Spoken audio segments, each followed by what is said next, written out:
कि पंजाब में भारत जोड़ो यात्रा की शुरुआत और अच्छी तरह से नहीं हो सकती थी जितना कि जब राहुल जी स्वर्ण मंदिर जाएंगे और आज दोपहर को ही 4 बजे तक वो सर्विस लौट आएंगे। कल सुबह फ्लैग ट्रांसफर के बाद, जिसका डिटेल हमारे प्रभारी आपको देंगे, उसके बाद हम शुरू करेंगे पंजाब का भारत जोड़ो यात्रा। कल 11 तारीख है, पूरा दिन भारत जोड़ो यात्रा होगा। 12 तारीख को सुबह लगातार हम 25 किलोमीटर चलेंगे। आपने देखा है रोज हम 25 किलोमीटर चलते हैं, पर वो 25 किलोमीटर 2 चरण में होते हैं, सुबह 14 और दोपहर को और शाम को 11। पर 12 तारीख को हम लगातार 25 किलोमीटर चलेंगे। 1 बजे खत्म हो जाएगा। 12 तारीख के दोपहर को भारत जोड़ो यात्रा नहीं होगा और 13 तारीख को विश्राम का दिन है, क्योंकि लोहड़ी का त्योहार है। तो हम 12 तारीख दोपहर से ही विश्राम शुरू होगा। तो पहले ही मैं आपको जानकारी देना चाहता हूं, 12 दोपहर को और 13 भारत जोड़ो यात्रा नहीं होगा और 14 को हम फिर से शुरू करेंगे और 15 तारीख को राहुल जी की प्रेस वार्ता जालंधर में होगी। हरियाणा में भारत जोड़ो यात्रा के लिए बहुत विशेषताएं रही हैं। पानीपत का रैली बहुत उम्दा रैली था, जो जनता से हमें स्वागत मिला, महिलाओं से, युवकों से, वो भी बहुत उम्दा था। 3 खास मुलाकातें जो राहुल जी की हुई हैं, जय जवान पूर्व सैनिकों से, जय किसान संगठनों से और जय पहलवान स्पोर्ट्समैन से। हालांकि कल एक छोटा सा इंटरैक्शन जय विज्ञान से भी हुआ था, जो अंबाला के साइंटिफिक इंस्ट्रूमेंट्स के जो MSME है, उनकी भी मुलाकात राहुल जी से हुई थी। और किसान संगठनों का मुलाकात बहुत विशेष मायने रखता है। उनके ओर से 3 बहुत बड़े मुद्दे राहुल जी के सामने उन्होंने रखा। एक तो MSP का लीगल गारंटी होना बहुत जरूरी है, क्योंकि अभी निजी ट्रेड की भूमिका बढ़ रही है और वो MSP के जो दाम जिसमें खरीदते हैं वो MSP से कम है। दूसरी बात जो उन्होंने कही कि जो भूमि अधिग्रहण कानून यूपीए सरकार के समय में बनाया गया था सितंबर 2013 में, उसमें हरियाणा सरकार ने केंद्र सरकार की अनुमति के साथ और राष्ट्रपति की भी अनुमति मिली है, उन्होंने कुछ संशोधन किए हैं, वो किसान के हित में नहीं है। तो उन्होंने मांग की कि जब कांग्रेस की सरकार आएगी हरियाणा में, याद रखिए मैंने कहा जब सरकार आएगी, मैंने ये नहीं कहा अगर सरकार आएगी, जब हमारी सरकार आएगी तब 24 का ही है जिक्र, जब 2024 में चुनाव जल्दी भी हो सकते हैं, वो अब कह नहीं सकते, इसलिए जब अगले चुनाव होंगे और हमारी सरकार बनेगी तब ये भूमि अधिग्रहण कानून में उन्होंने मांग की कि इसमें संशोधन लाना बहुत जरूरी है।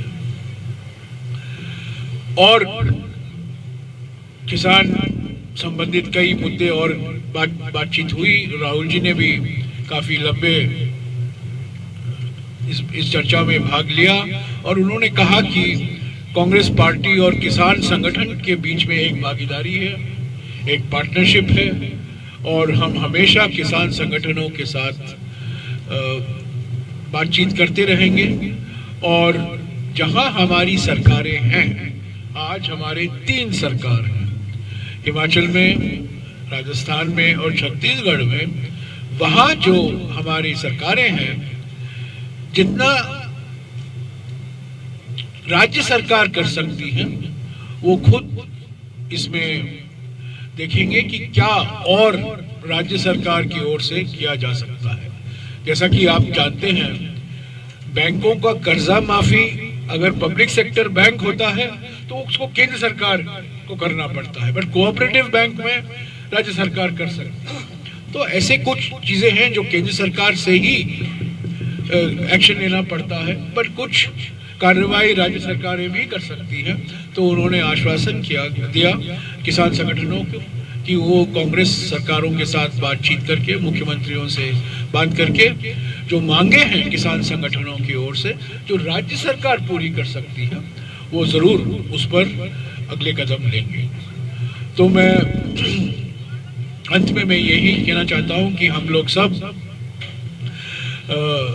हरियाणा कांग्रेस के पीसीसी हुड्डा साहब, पीसीसी अध्यक्ष उदयभान जी, हमारे प्रभारी एआईसीसी के शक्ति सिंह गोयल जी, सभी का हम शुक्रगुजार हैं कि उन्होंने इतनी मेहनत से भारत जोड़ो यात्रा को इतना सफल बनाया हरियाणा में।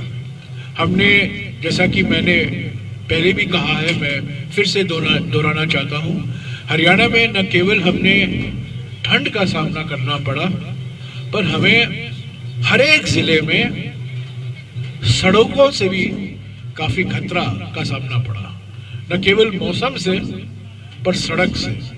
और मुझे खुद पहली बार 115 दिन में बाएं पांव में चोट लगा है, क्योंकि जो मैंने हरियाणा के 7 जिले में सड़कें नहीं देखी, गड्ढे देखे, और गड्ढे के बीच में थोड़ा टार, थोड़ा बिट्यूमेन देखा है। पहले जब मैंने कहा था नूह में और गुरुग्राम में, तो लोगों ने कहा नहीं नहीं नहीं साहब, आप अंबाला आइए, कुरुक्षेत्र आइए, पानीपत आइए। पर वही हालत हमने इन जिलों में देखा। आज सुबह भी मैंने देखा। एक जमाना था जब लोग कहते थे हरियाणा के माफिक सड़क, एक मिसाल बन गया था हमारे देश के लिए। और आज मैं कन्याकुमारी से चला हूं,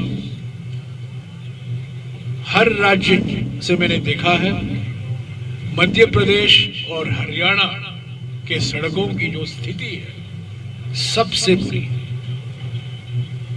और ये हरियाणा पर ये कलंक है। एक जमाना था जब लोग कहते थे, प्लानिंग कमीशन सभी राज्यों को कहता था हरियाणा के माफिक आप सड़क बनाइए। तो मैं उम्मीद करता हूं कि जब हमारी सरकार आएगी, सड़कों का जो मेंटेनेंस करना है, अपग्रेडेशन करना है, नेशनल हाईवे की नहीं बात कर रहा हूं मैं, स्टेट रोड की बात कर रहा हूं, स्टेट हाईवेज की बात कर रहा हूं। तो मैं अभी हुड्डा साहब से गुजारिश करूंगा कि वो आपको संबोधित करें। उसके बाद हमारे प्रभारी आपको कल के कार्यक्रम के बारे में जानकारी देंगे। हुड्डा साहब। हमारे मीडिया के चेयरमैन जयराम जी और शक्ति सिंह जी इंचार्ज, वह सभी मेरे विधायक साथीगण, उपस्थित पत्रकार बंधुओं, देखिए जैसा कहा जयराम रमेश जी ने कि 8 दिन यहाँ हरियाणा में राहुल जी ने यात्रा चलाई और 7 जिलों में आए, और 7 जिले भी ऐसे आए, मतलब जो दिल्ली के बाद जो हम चले हैं, जहां हमारी पार्टी कमजोर रही पिछले चुनाव में, लेकिन लोगों का जो रेस्पॉन्स देखा है, जिस प्रकार से लोग उमड़ के आ रहे थे, तो मैं ये कह सकता हूं हर वर्ग, चाहे वो किसान, मजदूर, व्यापारी, कर्मचारी, बुजुर्ग हो, बच्चे हों, महिलाएं हों, हर वर्ग बहुत इतनी उमंग से आ रहे थे कि ये मैं कह सकता हूं ये यात्रा जो है जन आंदोलन में बदल गई हरियाणा में। और ये बात बिल्कुल ठीक कही उन्होंने। सड़कों की हालत खस्ता देखकर हमारे बहुत अपने आप पर वो हो रहे थे, क्योंकि सड़क में गड्ढे तो सुने हैं, लेकिन गड्ढों में सड़क बन रही थी हमारे को, ऐसी हालत हो रही थी कई जगह तो बहुत ही व्यवस्था, क्योंकि 8 साल से इस सरकार ने कोई मेंटेनेंस नहीं करी, चाहे वो सड़क हो, चाहे स्टेडियम हो गांव के, चाहे और कोई भी मतलब कोई ऐसा काम नहीं है। तो जैसे मैंने कहा, ये नॉन परफॉर्मिंग गवर्नमेंट बनी हुई है यहाँ पर। और जो मुद्दे जो है, जो हरियाणा 2014 में कांग्रेस के समय में प्रति व्यक्ति आय, प्रति व्यक्ति निवेश में नंबर 1 था पूरे देश में, आज बेरोजगारी में नंबर 1 हो गया है, 37.4 CMI की।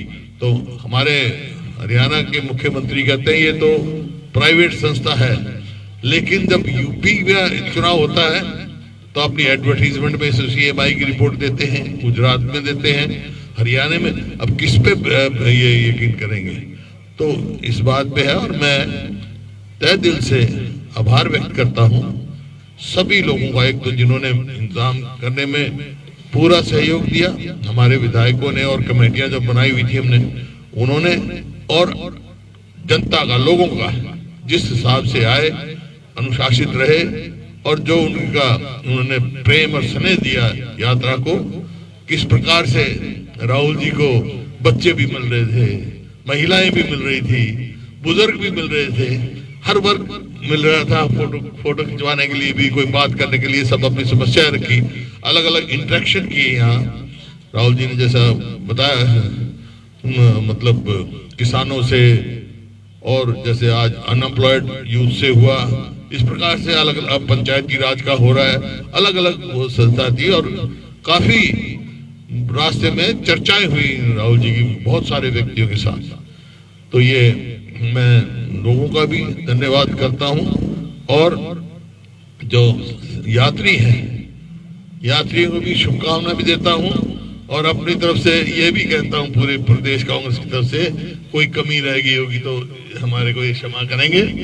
हमने प्रयास किया है पूरा अपना कि भाई इनका स्टे कंफर्टेबल हो, तो ये प्रयास किया है। मैं इन्हीं शब्दों के साथ जो है फिर से राहुल जी की जो ये यात्रा चली है, जो इश्यूज लेके चले हैं, वो बहुत ही अहम इश्यूज हैं, और देश को एक मजबूत देश बनाने के लिए ये यात्रा बहुत, आप देखेंगे, इतिहास में लिखी जाएगी।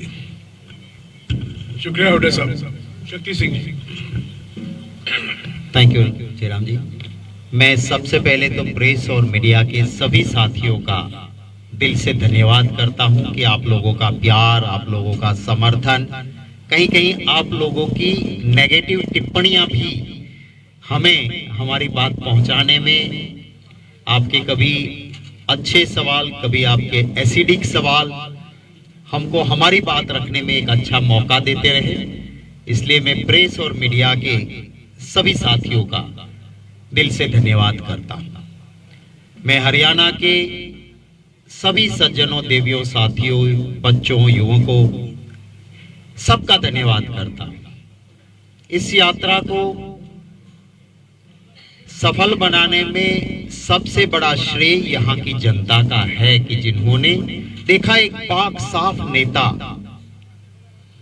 रोड पे चल के सच्चे मायने में एक तपस्या कर रहा है, तो उसे साथ देना है। ये मान के लोग घरों से निकले, सुबह 6 बजे निकलना मुश्किल होता है। मुझे कहा गया था कि हरियाणा में महिला दिन मत करो, यहाँ तो महिलाएं निकलती नहीं, 6 बजे कौन निकलेगी। मैं उन बहनों, बेटियों, माताओं का भी धन्यवाद करता हूं कि महिला दिन असल में महिला दिन बन के रह गया। और किसी ने नहीं सोचा था कि जहां सेक्स रेशियो इतना डिफरेंट हो, वहां इतनी महिलाएं राहुल गांधी जी की यात्रा में पूरे दिन भर रहेगी। पर कल आप सब ने देखा कि महिला दिन रहा और हम सब दूर दूर रहे। महिलाएं राहुल गांधी जी के साथ डायलॉग करती, बात करते रही।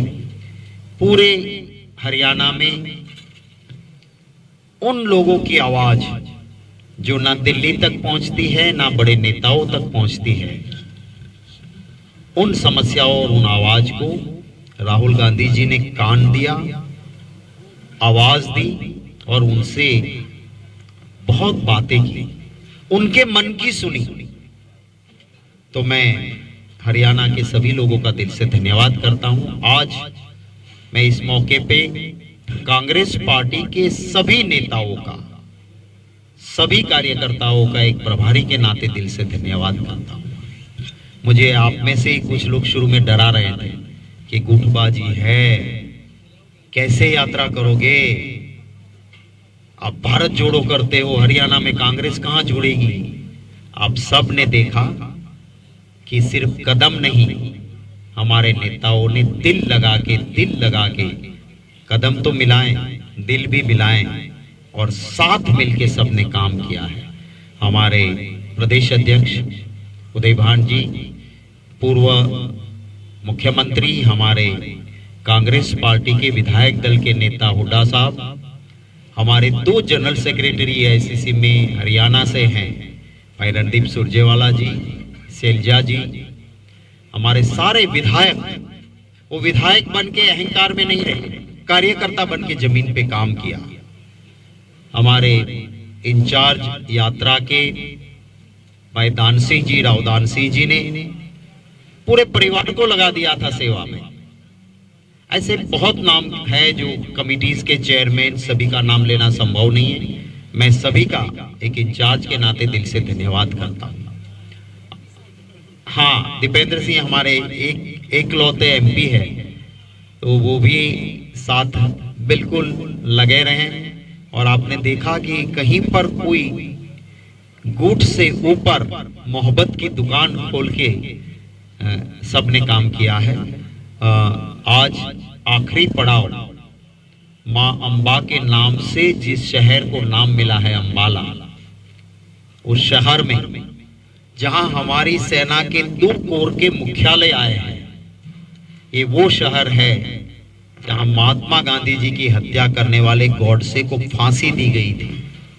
ये वो शहर है जहां पे 1857 का अंग्रेजों के खिलाफ जो सबसे बड़ा आंदोलन चला, उसमें अंबाला का बहुत बड़ा योगदान रहा। कांग्रेस के स्थापक सदस्यों में से अंबाला के हमारे उस वक्त के महान नेता अंबाला से रहे, तो ऐसे शहर में आज हमारा आखिरी पड़ाव है। मैं आप सभी का और हमारे सभी कार्यकर्ता, नेता और हरियाणा के लोगों का धन्यवाद करता हूं। आखिर में मैं आपके, जैसे कि हमारे जनरल सेक्रेटरी कम्युनिकेशन का आदेश था कल के प्रोग्राम के बारे में, आपका सुझाव मेरे लिए आदेश है। कल जो है हरियाणा से आज रात ही हम पंजाब बॉर्डर में पहुंचेंगे, पर हमारा कल का, आज हम फ्लैग दे सकते थे, पर पंजाब में कल बहुत बड़ा दिन है और सभी का मानना ये था कि फतेहगढ़ साहिब गुरुद्वारा के अंदर माथा टेकने के बाद हम फ्लैग लेंगे, जो हमें भी अच्छा लगा। तो कल सुबह 6 बजे गुरुद्वारा फतेहगढ़ साहिब सिर हिंद माथा टेकने के बाद 6 बजे, 6:30 बजे फ्लैग सेरेमनी होगी। वो बस स्टैंड के पास सिर हिंद पे होगी, आपको लोकेशन में साझा कर दूंगा ट्विटर पे। 7 बजे कल पदयात्रा शुरू होगी। 10 बजे हमारा मॉर्निंग ब्रेक होगा खालसा ग्राउंड मंडी गोविंदगढ़ पे। 3:30 बजे फिर पदयात्रा शुरू होगी और शाम का हमारा ब्रेक होटल ग्रीनलैंड खाना, उसके पास हमारा ब्रेक होगा खाना। और ये कल का हमारा पंजाब का प्रोग्राम रहेगा, वो मैंने आपसे साझा किया है। आप सभी का फिर से धन्यवाद करता हूं। आपको भी नया साल शुरू हुआ है, सबको बहुत बहुत शुभकामनाएं। Thank you very much.